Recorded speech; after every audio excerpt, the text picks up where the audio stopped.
Bismillahirrahmanirrahim. Alhamdulillahirrabbilalamin. Assalamualaikum warahmatullahi wabarakatuh. Waalaikumsalam warahmatullahi wabarakatuh. Rabbi shrahli sadri wa yassirli amri wahlul 'uqdatam min lisani yafqahu qawli. Innal hamdalillah nahmaduhu wa nasta'inuhu wa na'udzu billahi min syururi anfusina wa min sayyiati a'malina may yahdihillahu fala mudhillalah wa may yudhlil fala hadiyalah. Asyhadu an la ilaha illallah wahdahu la syarikalah wa asyhadu anna Muhammadan abduhu wa rasuluh la nabiyya ba'da. Berjumpa kembali kita di sini dalam acara Al-Hasani Learning Program, bagian acara Ustadz Rizal Al-Hasani. Membahas materi kali ini mengenai kriteria kitab suci yang insya Allah narasumber kita pada kali ini adalah Ustadz Al-Mukarram, Ustadz Rizal Al-Hasani. Assalamualaikum warahmatullahi wabarakatuh, Ustadz. Waalaikumsalam, Bang Guntur. Alhamdulillah sehat Ustadz. Begitu pula dengan Ustadz keluarga ya, insya Allah dalam lindungan Allah Subhanahu Wa Taala. Amin ya Rabbal Alamin. Baik, acara ini juga disiarkan di ISDN Studio dan bersinergi dengan Al-Hasani Channel yang insya Allah nanti akan disiarkan di channelnya YouTube. Demikian.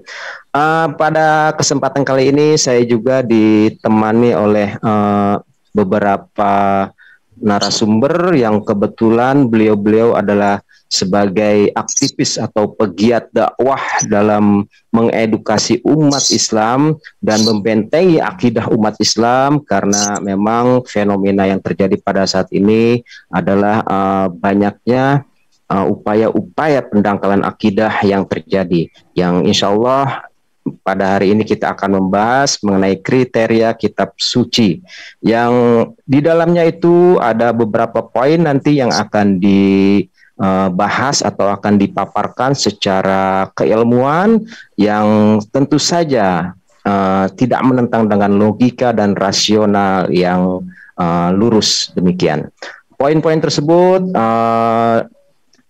Satu persatu itu saya tidak bisa ini karena nanti akan langsung dipaparkan sendiri oleh para narasumber di sini. Baik, sebelumnya saya akan menyapa para narasumber di sini yang alhamdulillah memiliki kedisiplinan ilmu yang masing-masing memang menguasai di dalamnya ilmu tersebut. Assalamualaikum warahmatullahi wabarakatuh. Amir Al-Hasani Channel, Pak Herman. Waalaikumsalam warahmatullahi wabarakatuh. Alhamdulillah.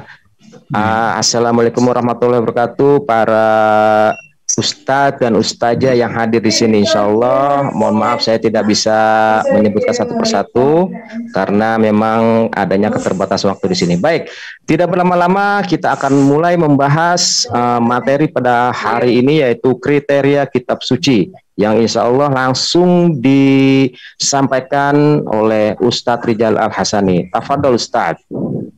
Syukron Bang Guntur ya. Bismillahirrahmanirrahim. Saya berpikir Bang Guntur ya, kita dialog santai aja. Saya berpikir ada dua background, dua latar belakang saya berpikir kalau disebut kriteria kitab suci.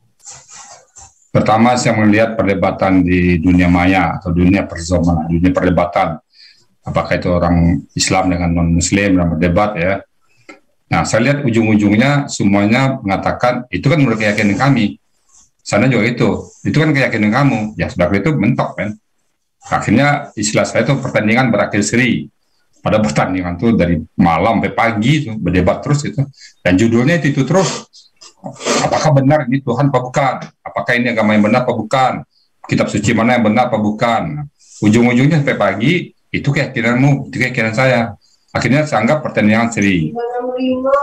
Kalau bicara isi, ya itu keyakinan kamu. Kalau sudah keyakinan, mentok udah. Nah, saya mencoba keluar dari situ. Nah, saya coba satu analog Pak Herman dan teman-teman ya. Saya menganggap apa tuh satu analognya gini. Di masjid, kan kita dengar masjid itu ada barang yang hilang, katakan dompet yang hilang. Pengurus masjid menemukan di kamar mandi. Nah, menemukan dompet, lalu diumumkan ada dompet yang hilang. Nah, ternyata ada 3 orang ngaku dompetnya hilang. Nah, kita sebagai pengurus masjid itu menseleksi siapa yang benar punya dompet ini. Tentu kita tanya semuanya ini. Kita anggap mereka itu probability sebagai pemilik sama dulu. Kita nggak boleh tendensius, oh ini yang punya ini. Kita arahkan ke dia. Enggak, kita anggap aja sama dulu. Status mereka sama dulu. Kita tanya, apa warna dompetnya, apa isinya, apa isi dalam, berapa duit, dan sebagainya. Nah, yang menjawab benar atau menjawab lebih rinci, kalau jumlah sama, yang lebih rinci tentu itu yang pemilik dompet tadi. Misalnya nerangannya isi jumlahnya sekian, kemudian jumlah uang, katakan uangnya 1 juta, ada rinciannya lagi. Nah, yang lebih rinci menjawab itu pemiliknya, benar dan rinci. Nah, tentu kita nggak bisa mengkiri lagi yang mengatakan yang lebih benar semuanya, maka dia pemilik dompet tadi. Nah, untuk pola pikir seperti ini bisa diterima nggak semuanya dulu? Bahwa pemilik dompet tadi harus yang bisa menceritakan dompet itu. Ngaku sih semua sama. Semua ngaku, ini saya punya dompet, ini saya punya dompet. Ini mengaku semua, ini benar, ini yang benar. Semua ngaku boleh. Sekarang kita uji pengakuan mereka itu. Nah, itu titik tolak kita berangkat dulu. Setuju dengan argumen saya ini, bahwa kita akan uji. Nah, tes itu yang kita tetapkan sekarang. Oke ya. Nah, saya sekarang membuat satu materi atau satu kriteria. Pertama, tahun penulisan. Maksud saya, tahun penulisan itu sejak kapan sebuah kitab suci itu ditulis. Misalnya ditulis 10 tahun setelah wahyu diterima ditulis, atau katakan aku sekarang dibukukan. Kalau tulis Al-Quran itu ditulis pada saat diturunkan wahyu pertama langsung ditulis. Nah, sekarang dibukukan. Nah, makin ke jauh ke belakang, makin ada deviasinya. Ya, jadi misalnya saya ambil contoh kemerdekaan Indonesia yang terjadi 17 Agustus tahun 1945. Ditulis tahun 50 atau dibuat tahun 48 dengan ditulis tahun 2021, mana lebih akurat ceritanya? Tentu yang ditulis tahun 45 atau 50. Ditulis tahun 55 tahun setelah kemerdekaan Indonesia. Nah, ditulis sekarang. Kita buat sekarang cerita tentang kemerdekaan Indonesia. Sekarang kita tulis. Mana yang lebih akurat datanya? Tentu secara logika lebih akurat kejadian yang ditulis tahun 50. Nah, logika ini sepakat nggak teman-teman ini? Ya. Atau ada pendapat lain satu poin ini? Tahun penulisan. Makin ke belakang, makin lama daripada saat penulisan penurunan wahyu tadi, makin banyak deviasinya. Makin ada kemungkinan menyimpang itu masih ada. Logika aja dulu. Ya. Benar nggak itu? Ya Ustadz, saya boleh memberi pendapat Ustadz? Silakan.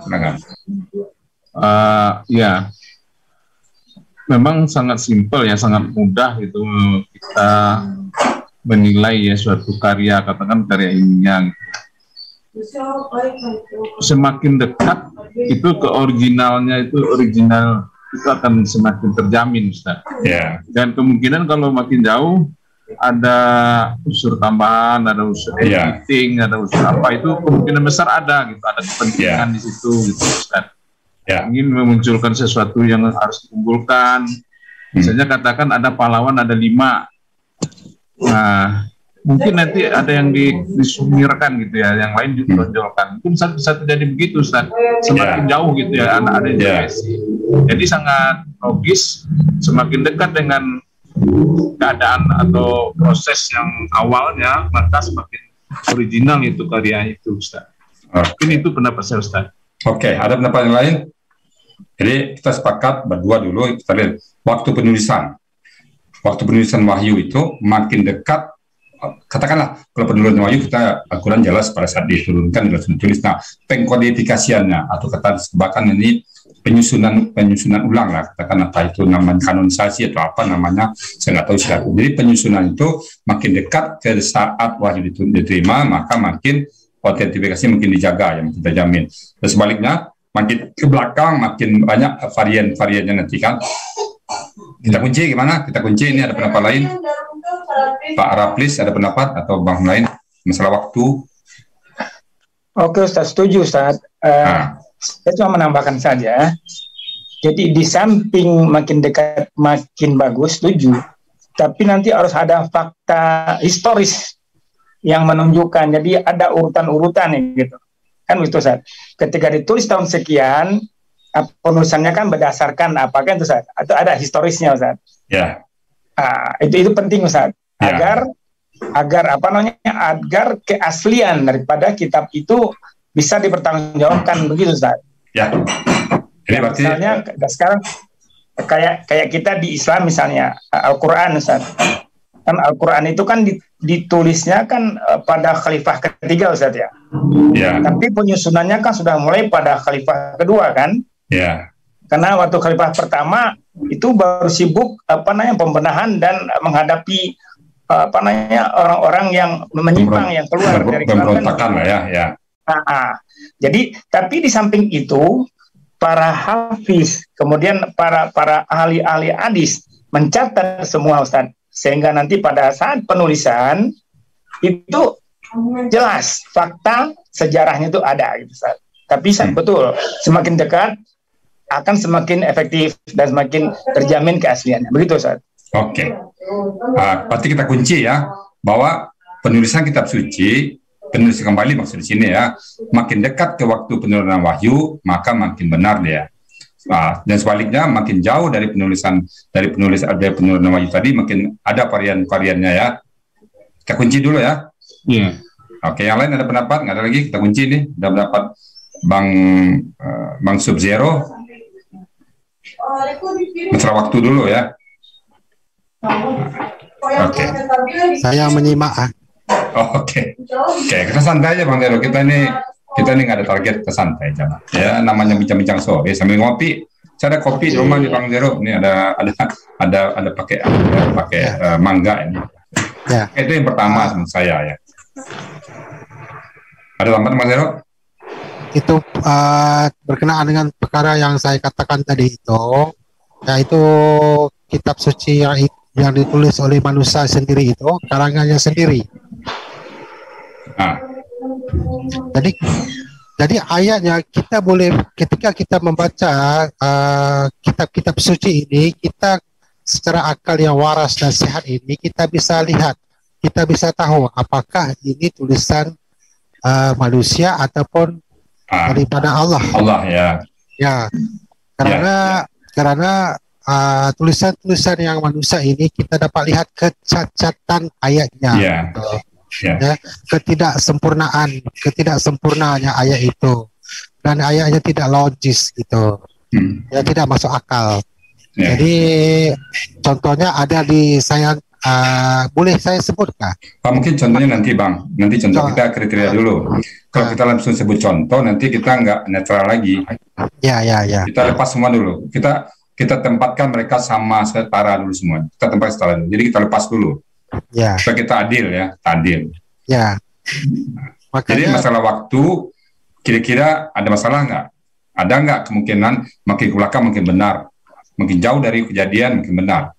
Atau logikanya memang makin ke sini, makin jauh daripada sumber berita, di susun berita itu makin banyak penyimpangan.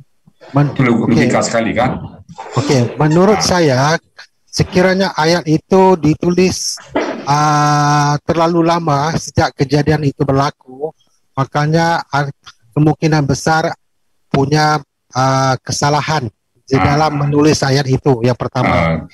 Akan tetapi jika ayat-ayat itu bisa dihafal ketika ia diturunkan, makanya ramai orang yang bisa menghafal itu, makanya kebarangkalian kesalahan untuk menulis ayat itu tidak ada. Karena ramai yang boleh mengoreksi ayat-ayat tersebut dan diturunkan begitu. Kalau jika tidak ada orang yang menghafal surah ayat-ayat itu, apabila berlaku kehilangan ya ayat-ayat itu, makanya mereka akan bisa melakukan kesalahan menulis semula ayat-ayat itu karena mereka tidak menghafal. Mereka hanya menulis di catatan. Kalau catatan itu hilang, ia bisa berlaku kesalahan di dalam menulis semula ayat-ayat itu. Boleh faham kan? Saya punya ngomong. Oke, paham. Jadi itu masuk kriteria lain jadinya. Jadi kriteria harus ada para penghafal dari kitab suci itu sendiri. Ya. Nah, jadi berarti kitab suci itu bisa dihafal. Ya, menurut saya sekiranya catatan itu hilang, ayat itu tetap ada karena mereka dihafal. Boleh bisa ditulis semula. Walaupun satu dunia ini hilang catatannya, tetapi ia bisa ditulis semula kerana ada orang yang menghafal. Ramai orang yang menghafal yang bisa mengoreksi antara satu sama lain. Sekiranya ada satu penghafal ini membacakan ayat tersebut punya sedikit kesalahan, maka ada di antara orang-orang lain yang menghafal ini bisa membetulkan, mengoreksikan ayat tersebut. Itu adalah kriteria kitab suci yang sebenar, begitu. Oke, nanti kita coba pertimbangkan, mudah-mudahan ini artinya gini, kita netral di sini ya, netral, soalnya kita juri ini. Gimana cara kitab suci ini, kayak apa nih? Kita tim penilai, masuk nggak kalau ngapal, benar bisa nggak dimasukkan kriteria kalau penghafal nih? Nah, kita pertimbangkan nanti Bang ya. Ya. Oke, mudah nanti. Oke, poin pertama tahun, sepakat semuanya ya. Makin jauh ke belakang, makin deviasi dia, makin variannya makin banyak. Itu logik ya. Oke. Kemudian yang kedua, masuk poin para penulis. Para penulis ini maksudnya, apakah orang-orang ini yang menyaksikan wahyu itu turun atau bukan? Para penulis. Dan jumlahnya satu orang dengan 10 orang berbeda. Nah, jadi kalau misalnya kitab suci itu turun pada seseorang nabi, kemudian ditulis oleh nabi, kemudian pada saat pengkanonisasiannya atau pada saat penyusunan kembali, ditulis oleh orang-orang yang hidup sezaman dengan para penerima wahyu, dengan hidup jauh di setelah penerima wahyu, itu atau jauh tempat tinggalnya, apa jauh lah, maka makin jauh makin menyimpang. Contohnya di sini dikatakan kemerdekaan Indonesia. Ya, ditulis oleh orang Indonesia atau ditulis oleh orang Morotai atau orang Tagalog atau orang Papua atau oleh orang di Australia akan berbeda ditulis oleh orang Indonesia. Bisa nggak seperti itu? Kemerdekaan Indonesia ditulis oleh orang Indonesia atau ditulis oleh orang Thailand. Kira-kira mana lebih tepat? Nah, itu saya angkat topik ini para penulisnya. Nah, di samping jumlahnya ya. Jadi para penulisnya itu harus orang yang betul-betul ada di situ, ada di kejadian itu, menyaksikan kejadian-kejadian itu, tidak mendengar dari cerita orang lain. Itu para penulisnya.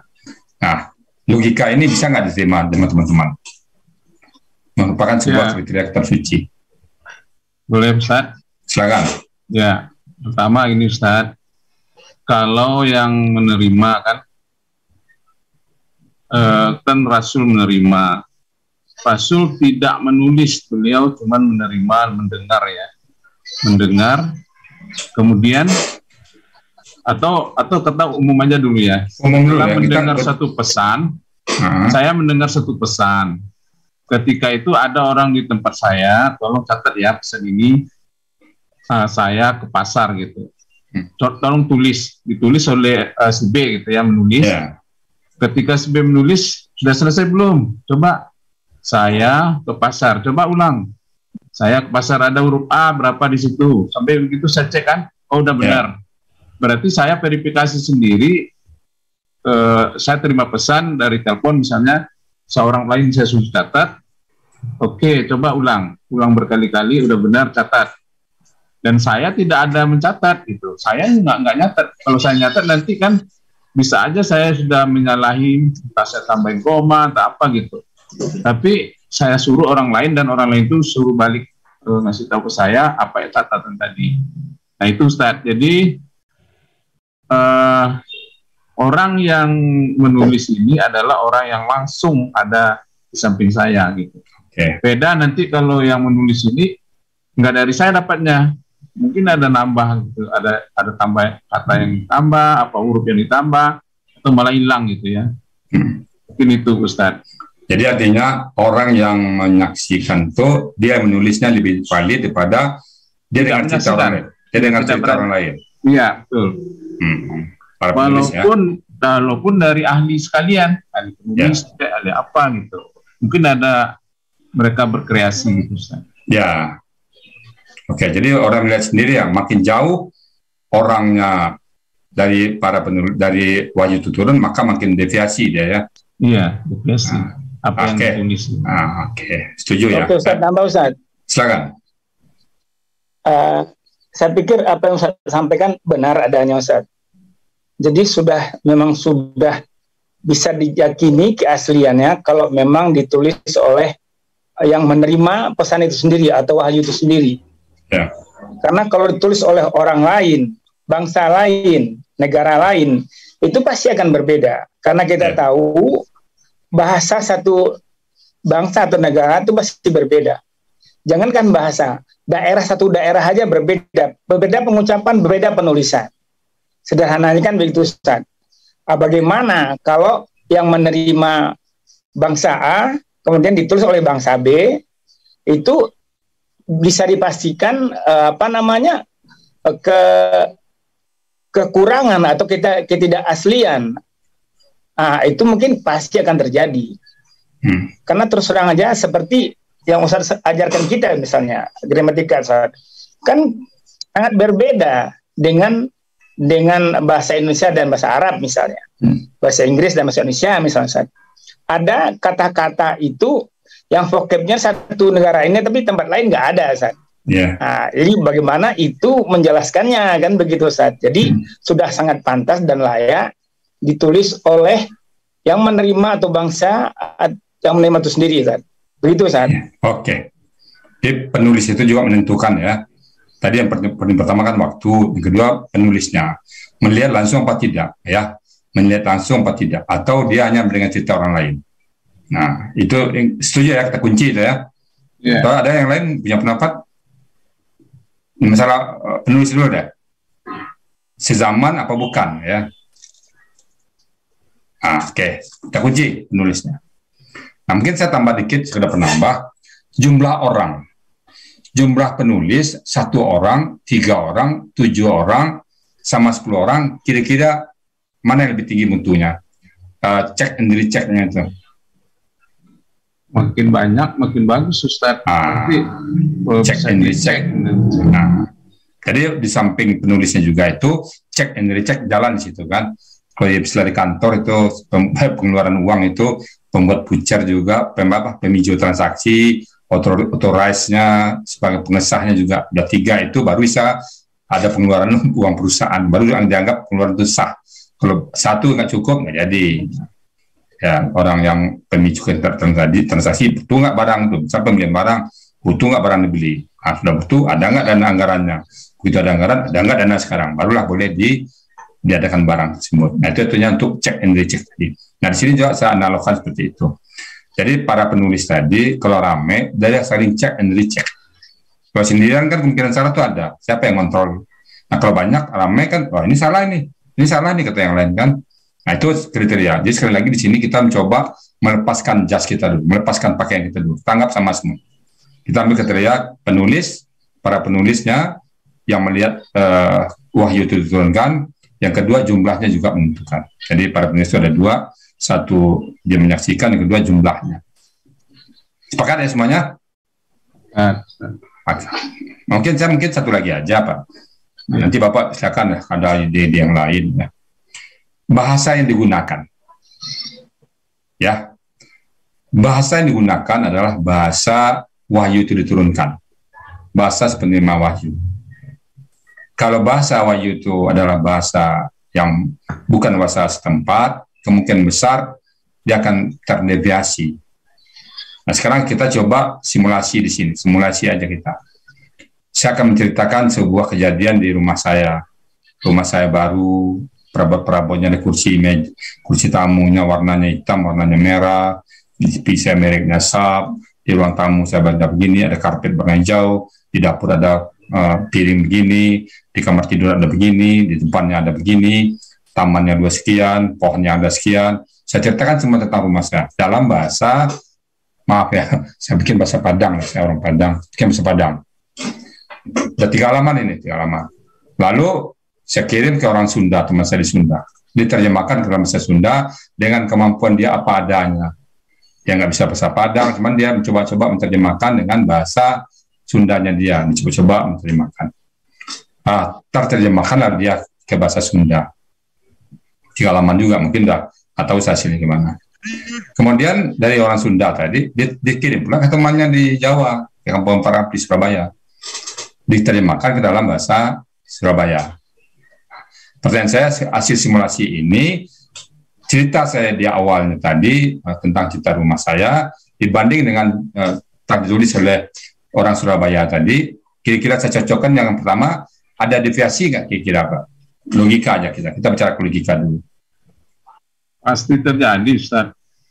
Pasti terjadi mungkin kata yang ada di Padang nggak ada di Sunda misalnya.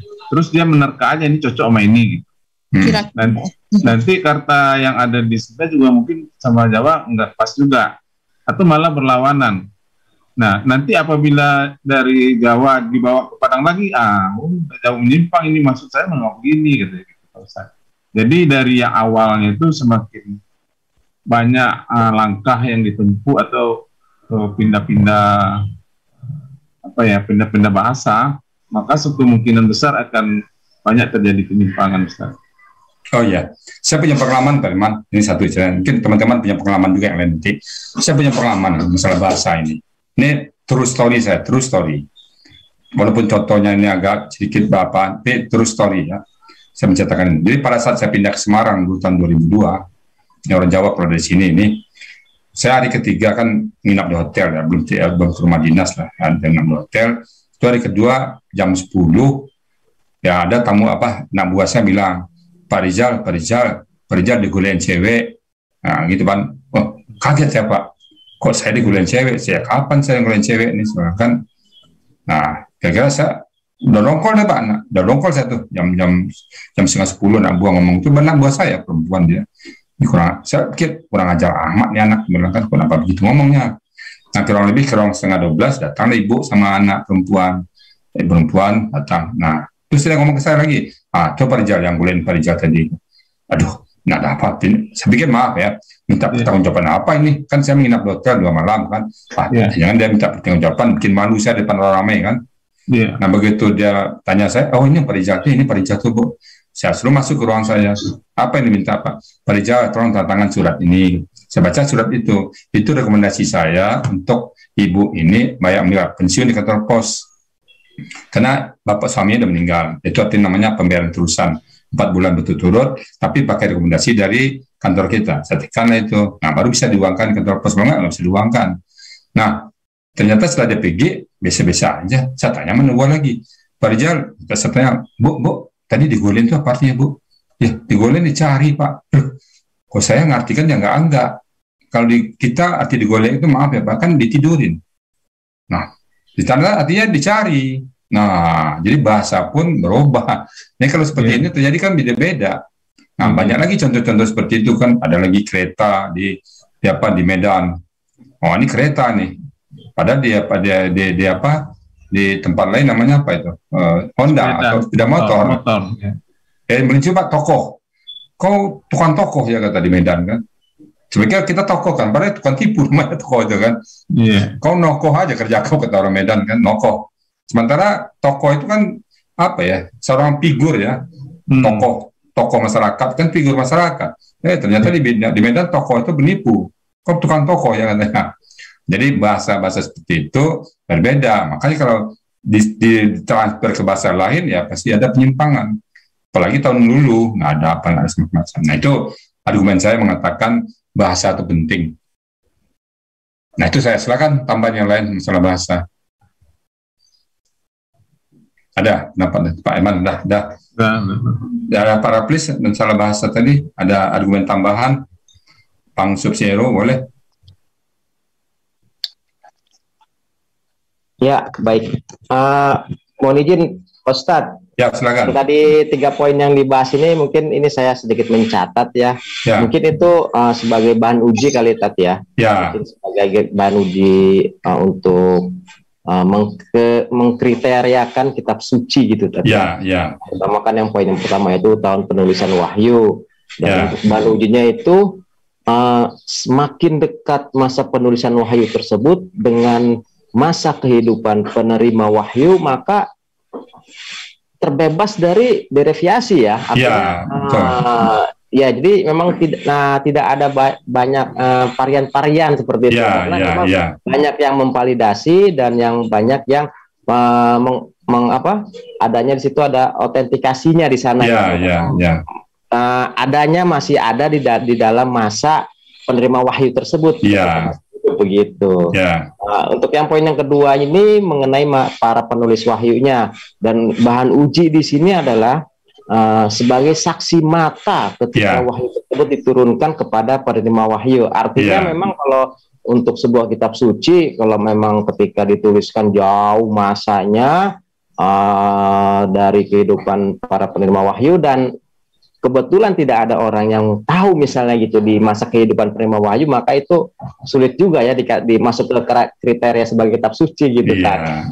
Dan untuk yang poin yang ketiga, bahasa yang digunakan ini tentu adalah suatu bahan uji yang sangat-sangat penting, utama karena bahasa ini memang tidak bisa dihilangkan seperti itu. Artinya bahasa bahan ujinya itu di sini adalah bahasa wahyu yang memang pertama kali diturunkan kepada bahasa penerima wahyu tersebut. Kan aneh aja gitu, tak? Misalnya ketika ada yang mengklaim sebuah kitab suci, namun setelah adanya histori dari kitab tersebut bahwa diturunkan dari bahasa A, misalnya ternyata dituliskannya dari ke bahasa B, kan aneh juga gitu kan. Kalau itu disebut sebagai kriteria kitab suci. Demikian untuk 3 poin tersebut. Silakan dilanjutkan untuk poin keempat. Mungkin saya tambah lagi poin keempat ya. Kitab suci kan dari Sang Khalik kepada makhluk ya. Sewajarnya adalah yang mengatur tentang tata cara peribadatan kepada Allah. Ya mungkin sebuah kitab suci plong hanya cerita sejarah untuk dibaca-baca aja, kemudian untuk dilihat-lihat, nggak mungkin lah. Ada satu perintah. Sama kita ke kantor pergi absen pagi, terus pulang sore dapat gaji, nggak mungkin lah. Tentu ada pekerjaan-pekerjaan kita di situ. Nah, saya punya logika. Kalau sebuah kitab suci itu harus ada perintah-perintah dalamnya. Bagaimana tata cara peribadatannya. Dapat harta, diapain harta itu. Punya anak, diapain anak itu. Punya rumah, gimana cara ngurus rumah. Punya teman tetangga, gimana cara ngurus tetangga. Nah, kitab suci itu seperti itu. Kita punya orang tua, bagaimana berlaku kepada orang tua. Harus ada tata cara mengurus seperti itu. Kalau nggak, kacau dunia ini nanti. Nggak ada sama sekali aturan main, ya berlaku alami aja, kacau nanti. Nggak ada ukuran kebenaran nanti. Jadi, sebuah kitab suci harus mengatur tata cara ibadah. Bagaimana perlakuan kita terhadap Sang Khalik kita. Itu logika saya. Kalau tidak ada unsur itu, sulit dipercaya sebagai kitab suci. Dia akan berubah menjadi kitab sejarah. Dia akan berubah menjadi sebuah kitab novel. Dia akan berubah menjadi sebuah catatan-catatan pribadi, memori. Tetapi kalau ada unsur ibadah, akan berlaku sepanjang zaman. Karena setiap orang membaca, melakukan peribadatan kepada Sang Khalik. Nah, itu pendapat saya yang keempat. Dan itu saya anggap sangat strategis. Harus ada tata cara bagaimana kita melakukan, bagaimana apa yang harus kita lakukan terhadap Sang Khalik kita. Nah, itu dari saya, Bang Guntur. Silakan teman-teman menangkapinya.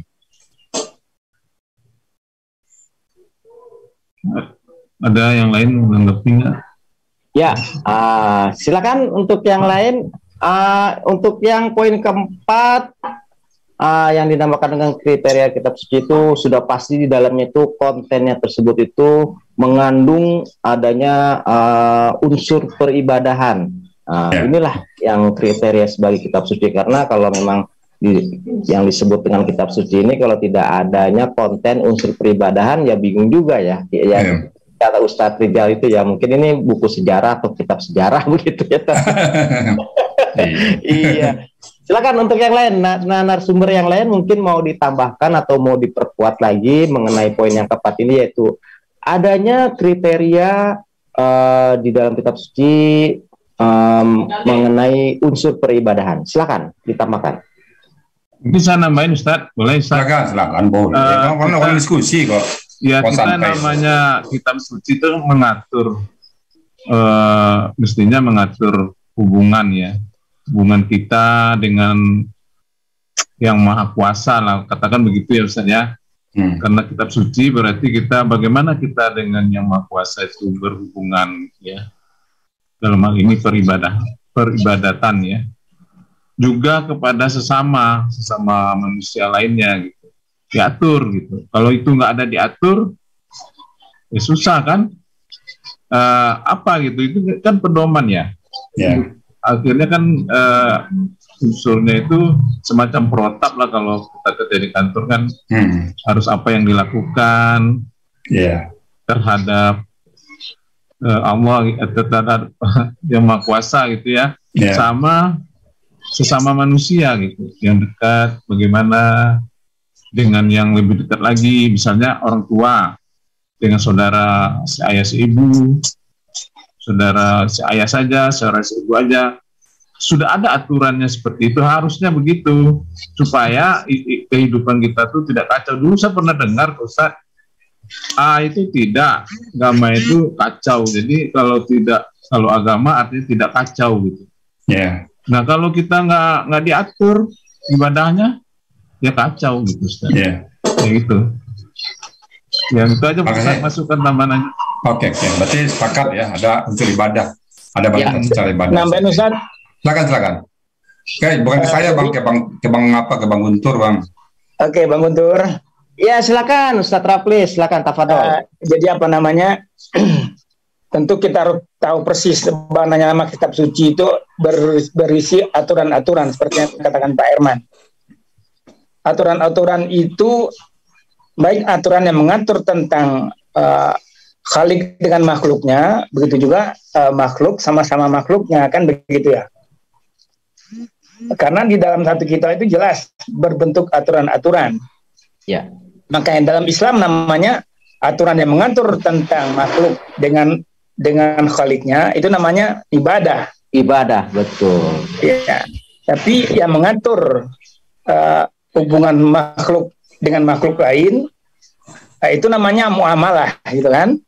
Nah, sudah seharusnya seperti itu, dan tidak hanya itu, juga ada di dalam kitab tersebut perintah-perintah, kemudian larangan-larangan, dan begitu juga dengan sanksi-sanksi, ya kan?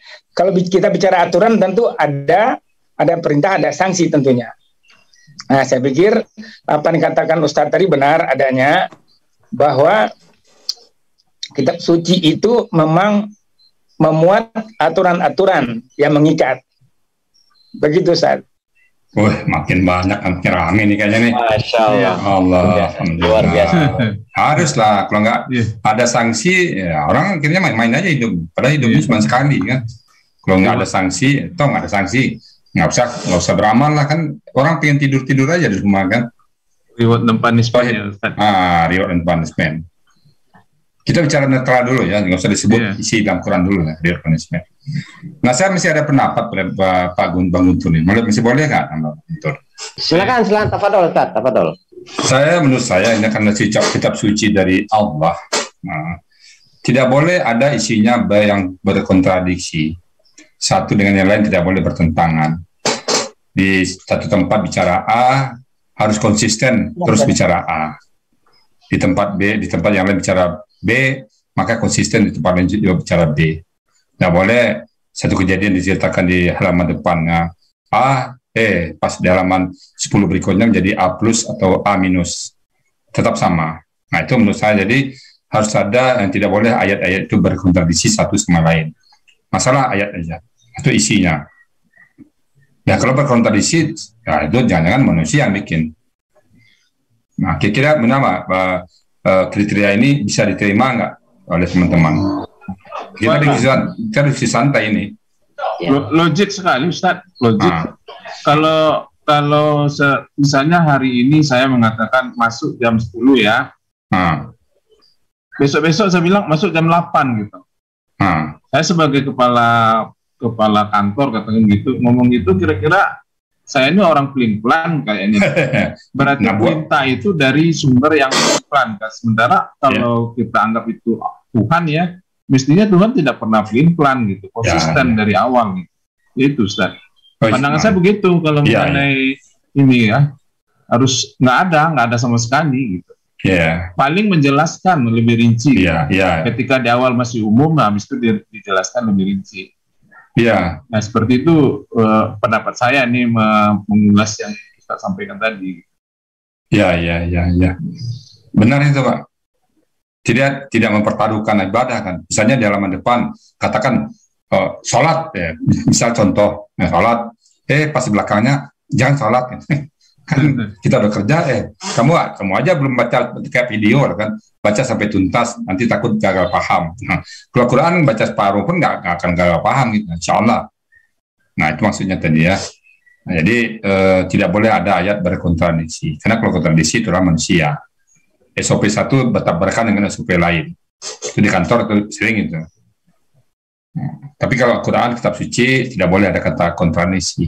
Nah itu Pak Eman sudah tambahin tadi kan ya. Yang lain teman-teman kita silakan kalau ada yang mau ditambahkan atau mau dikritisi. Kita bebas ini, santai, bebas. Dan Bu Rida nih kayaknya nih. Bu Rida. Sama mau nambahin sedikit nih. Silakan Bu Rida. Pak, di dalam Al-Quran itu kan memang harus ada tertulis satu agama. Jadi di Al-Quran itu sudah tertulis agama Islam. Jadi ada di surat Al-Imran ayat 18 sama 83 sama 103 itu juga ada mengenai agamanya yang tertulis di dalam Al-Quran itu, Alkitabnya itu Islam sudah ada di situ di dalam. Jadi artinya kitab suci itu harus menyebutkan nama agamanya ya? Ada. Di Al-Baqarah juga ada, Al-Baqarah 112 sama 203. Lengkap datanya Mbak Elida ya. Jadi artinya poinnya adalah sebuah agama, sebuah kitab suci harus menjelaskan nama agamanya itu ya. Al-Imran itu kan sesungguhnya agama yang diridhoi oleh Allah kan hanyalah Islam. Berarti Islam sudah disebutkan namanya di dalam ayat dalam kitab sucinya ya. Kan misalnya sekarang orang belum percaya sama kitab suci. Sekarang kan kita mau meyakinkan semua pihak dulu, kita adu argumen secara logis dulu. Kalau kita sebutkan ayat, mereka pasti bilang itu kan kamu. Justru kami nggak percaya dengan itu. Kita kan mengadu mana yang lebih valid datanya. Tapi kalau Al-Quran itu kan kalau orang kalau di dalam Al-Quran itu orang bisa menghafal, tapi kalau kitab-kitab yang lain orang nggak bisa menghafal. Berarti masuk menghafal juga satu lagi kriterianya ya. Kriteria lagi itu. Hafal orang banyak. Isinya pas sama itu nggak ada yang mesti menghafal itu nggak harus dia ambil kitabnya baru dia baca. Kalau kita orang Muslim Al-Quran kalau sudah hafal surat ini keluar bisa semua. Kalau orang itu nggak bisa harus pakai kitab. Mantap Bu Rida. Gitu ya. Tambah kriteria nih Pak Herman. Iya. Jadi harus ada yang hafal gitu ya Ustaz ya. Harus ada artinya umatnya itu, yang penganutnya itu harus bisa mempertahankan agama itu dengan cara apa? Menghafal gitu. Sehingga kalaupun dia nggak punya atau hilang atau apa, dia mesti ingat. Dan itu banyak ya, semakin banyak penghafal itu semakin bagus kayaknya Ustaz. Iya kan? Ya masuk. Tambah kriteria nih Ustaz, harus ada tambah. Tadi ada lagi 1-2 kriteria tuh. Harus nama agama dari nama situ. Agamanya harus dicantumin dalam sucinya gitu. Nah. Ya, betul. Ya, gimana nih Bang Ya, mungkin ini saya mencoba untuk mengkonklusikannya kan ya dari poin yang keempat ya. Tadi yang poin yang ketiga itu kan selesai di bahasa yang digunakan ya, yaitu dengan bahasa wahyu, memang yang diturunkan kepada bahasa penerima wahyu. Nah, untuk poin yang keempat adalah adanya unsur peribadahan dan muamalah di sana. Jadi kuncinya itu kriteria kitab suci adalah setiap konten atau kandungan di dalamnya itu mengandung suatu petunjuk, aturan, dan tata cara peribadahan dan muamalah bagi penganutnya, demikian gitu ya, bagi pembacanya, demikian gitu.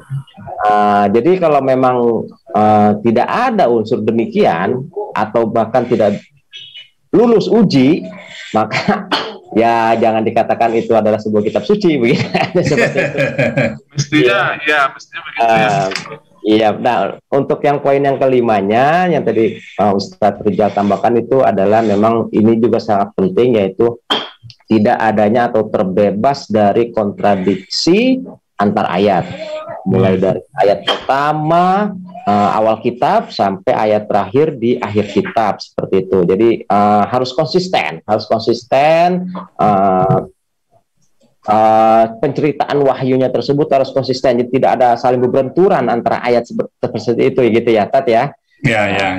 Iya, dan untuk poin yang keenamnya ini harus betul-betul tertulis nama agama tersebut yang merupakan berasal dari bahasa wahyu, dan ini adalah sebuah identitas bahwa ini loh pembaca atau pengiman kitab ini disebut penganut agama ini karena memang tertulis oleh bahasa wahyu tersebut, begitu. Identitasnya harus tahu, harus benar-benar ini identitasnya ini bukan hanya sebagai akal-akalan identitas dari mana gitu, padahal nggak ada dalam kitab itu, begitu.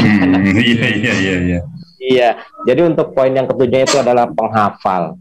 Penghafal ini sebenarnya adalah sebagai salah satu bukti yang paling logis dan rasional. Kenapa? Penghafal ini adalah sebuah bakat yang memang timbul dari jiwa yang dari kejiwaan atau psikologi yang memang betul-betul dekat dengan wahyu tersebut diturunkan. Artinya begini, analogi simpelnya begini ya, sebagai anak muda sekarang ini kan yang tadinya dia tidak pernah mendengar, asing gitu di telinganya, tiba-tiba ada lagu-lagu apa begitu atau musik-musik apa gitu. Nah, itu cepat banget ngapalnya gitu karena itu merasa yang asing, tapi mereka tertarik. Demikian dengan wahyu tersebut. Wahyu ini memang semakin cepatnya dihafal dan memang bahasa wahyu ini memang harus ada jaminan bagi yang penerima wahyu bahwa ini adalah bahasa wahyu yang mudah dihafalkan karena emang ini ditujukan untuk umat manusia, demikian. Dan akhirnya terbentuklah para penghafal wahyu-wahyu tersebut ini kalau tidak ada penghafal wahyu, ini udah nggak termasuk kriteria sebab kitab suci. Karena apa? Kan aneh gitu kan, kok kitab suci tiba-tiba tidak ada yang menghafal gitu. Nah, ini bisa saja bisa dirubah-rubah, bisa diganti gitu, karena tidak ada yang mengkoreksi ketika dia akan membacakan satu tempat seperti itu. Namun untuk kitab suci, walaupun dibacakan di mana, namun ketika yang pembacanya itu mengalami kesalahan pembacaan ataupun kekurangan huruf-huruf yang dibacakan, para penghafal inilah sebagai pengkoreksinya di sana. Nah, inilah yang dinamakan dengan kitab suci, harus ada penghafal di sana. Ya. Iya, silakan dilanjut. Udah, Ustadz, saya boleh menambah nih, Ustadz, mungkin tadi udah dibacakan oleh Bang Guntur ya, sudah ada 7 kalau nggak salah kriteria tadi ya. Nah, saya coba, 7 ya Bang Guntur ya. Ya betul, 7. Menyimak 7, jadi mudah-mudahan ini bisa masuk ke dalam satu kriteria. Ya. Misalnya gini Bang Guntur, dalam wahyu turun ya, katakan seperti itu. Di mana wahyu itu turun? Tempatnya di mana gitu? Tempat kota A misalnya. Kota A atau lebih spesifik lagi misalnya di mana ada satu tempat, misalnya ada dalam sejarah ya gitu. Kita ngambil contoh. Ini kitab suci turun di kota A. Ada berapa? Itu bisa diidentifikasi semua bahwa di kota A itu ada turun ini. Malah ada tempatnya. Tempat di kota itu spesifik lagi, di satu gua, katakan seperti itu. Terus ketika di dalam kitab suci bicara masalah berpindah atau hijrah satu pimpinan agama atau nabi atau rasul, step yang dilakukan di mana aja, dia harus mampir sembunyi di sini, berdiam dulu di sini, habis itu berjalan lagi. Nah itu kita bisa menapak tilas harusnya seperti itu agama. Kitab suci. Jadi ketika kita cek dia bicara tempat, kita cek tempat itu ada gitu Ustaz. Ya. Misalnya jejak sejarah gitu ya. Jejak sejarah mungkin itu ya Ustaz, jejak sejarah atau jejak digital kalau orang sekarang. Orang sekarang kan jejak digital ya. Meninggalkan bekas itu. Meninggalkan bekas. Nah, itu di dalam atau bicara perang itu, misalnya perang ini terjadi di mana, kota mana, dan kota itu kita bisa lihat sampai sekarang gitu. mungkin sampai hari kiamat pun tidak terpelihara itu gitu. Nah, itu harus kitab suci itu bercerita tentang itu atau memberikan sejarah tentang itu, dan itu bisa dibuktikan lokasinya, perkiraannya di mana gitu ya. Ustaz. Oke. Ada. Mungkin ada yang masukan apa gitu mengenai, saya ini cenderung sekarang orang bilang jejak digital atau jejak arkeologis mungkin ya, arkeologis. Jadi arkeologis ya. Saya tambahkan Ustadz ya, mohon izin Ustadz Rahman dan Ustadz Rijal. Mungkin ketika wahyu tersebut diturunkan itu semacam suatu jejak sejarah di sana yang memang meninggalkan jejak arkeologis di sana, bahwa di sini ini, di daerah ini, di tempat ini, geografi ini pernah diturunkan wahyu di sini, dan di sana ada tersimpan jejaknya di sana.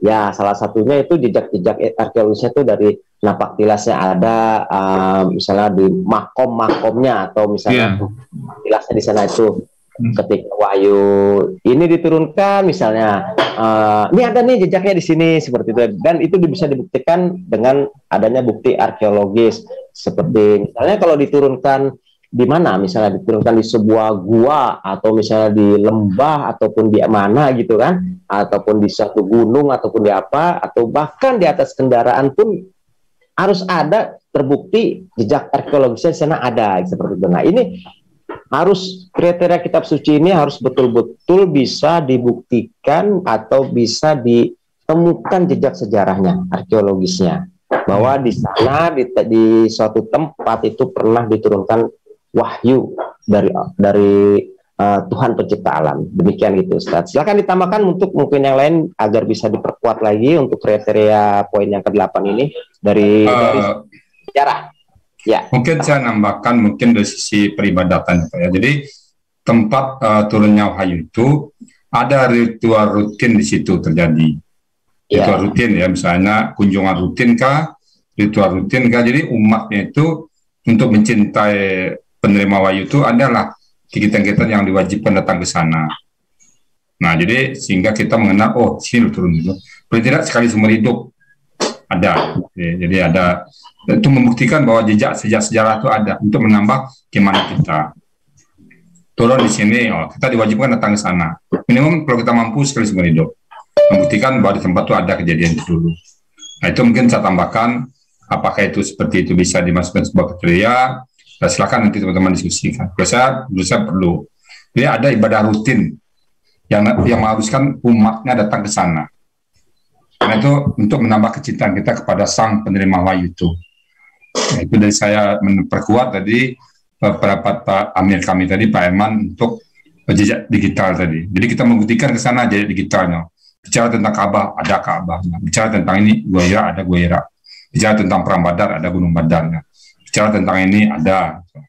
Jadi kita melihat dengan mata kepala kita sendiri terhadap kejadian seperti itu. Itu Bang Guntur. Ya. Nambah aja. Ya betul, sangat logis dan rasional sekali. Demikian Tat ya. Memang ada jejak sejarah arkeologisnya, ritual-ritual aktivitasnya seperti itu ya. Sebagai penambah keimanan ataupun penambah akidah gitu, penguatan. Bagi pemeluknya, demikian gitu Pak. Baik, mungkin ada yang, kalau tidak ada yang mau menambahkan lagi, mungkin kita bisa berangkat ke poin berikutnya selanjutnya gitu. Apa masih perlu nih setengah 3 nih? Kalau bincang-bincang ini sampai malam nggak selesai nih.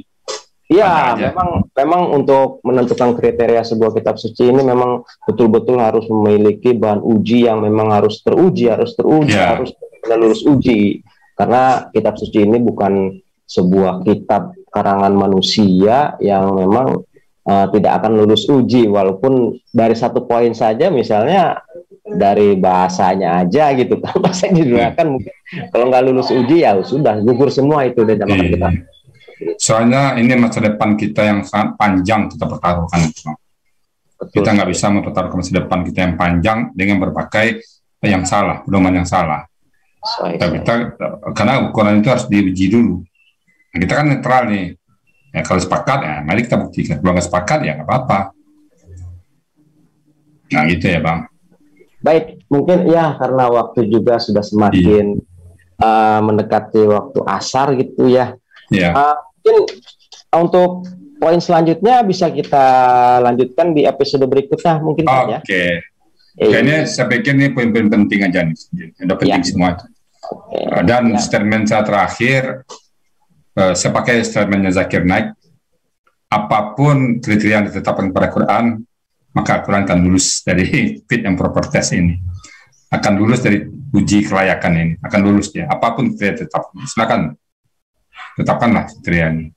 Yang akan lulus uji. Silakan siapapun yang masuk, sekalipun orang pembenci Al-Quran. Dia tetapkan kriteria, asal logik aja kriterianya, dia akan lulus tes. Asal logik ya. Nah, gitu Bang Hasan, dari statement terakhir saya, apapun yang ditetapkan kriteria terhadap Al-Quran, dia akan lulus uji. Sepanjang kriteria itu adalah logik. Iya. Oke. Nah, mungkin dari Emir Al-Hasani untuk closing statement pada episode kali ini, Pak Erman? Ya, sama sebenarnya. Kita yakin apa yang kita pegang ya adalah kriteria itu, semua kebenaran itu adalah miliknya ya, yang Maha Kuasa dalam hal ini ya. Nanti akan ketahuan sendiri karena semua itu berasal dari sumber yang sama, mestinya harusnya sama ya, harusnya sama kriterianya, sehingga ketika kita menilai kita akan netral ya, karena sumber hanya Allah ya. Mungkin itu Bang. Ya, baik, terima kasih closing statement dari Pak Erman selaku Emir Al-Hasani Channel di sini. Baiklah, selesai sudah untuk sementara waktu pada pembahasan kita mengenai kriteria sebuah kitab suci di episode yang pertama, karena insya Allah nanti di lain waktu kita akan melanjutkan kepada episode yang kedua, yaitu kriteria kitab suci pada poin yang selanjutnya. Pada hari ini kita telah, alhamdulillah, kita telah menyelesaikan dan mendapatkan suatu kriteria yang didapatkan, itu 8 poin penting di sini yang memang benar-benar pokok dan harus benar-benar di sini harus mendapat ujian bila mana sebuah kitab itu dinamakan sebagai kitab suci. Baik, karena acaranya pun sudah mendekati acara puncak, yaitu akhir acara, saya ucapkan terima kasih kepada Ustadz Ridwan Al-Hasani dan seluruh tim narasumber yang hadir pada kali ini, karena berkenan dan penuh dengan keikhlasan menyediakan waktunya untuk membahas suatu materi di sini di ISDN Studio.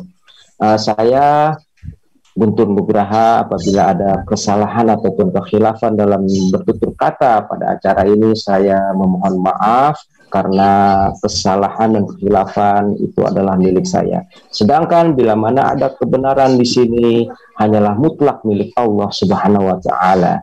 Izinkan saya untuk menutup majelis ini. Subhanakallahumma wa bihamdika asyhadu an la ilaha illa anta astaghfiruka atubu ilaik wa akhiru da'wahum anil hamdulillahi rabbil alamin. Assalamualaikum Recording stopped. warahmatullahi wabarakatuh. Alhamdulillah.